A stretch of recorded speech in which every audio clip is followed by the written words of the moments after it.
Hey. Uyusun. Uyusun. Bu kediyi de eve mi götürsek acaba? Ne?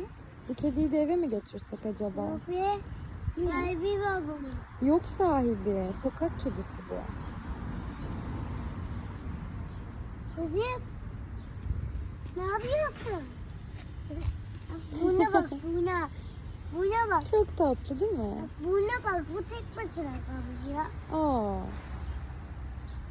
Bunun sahibi falan yok. evet. Tek başına kalmış. Götürelim mi eve? Bizim evimize. Götüreyim anneciğim. Ay canım.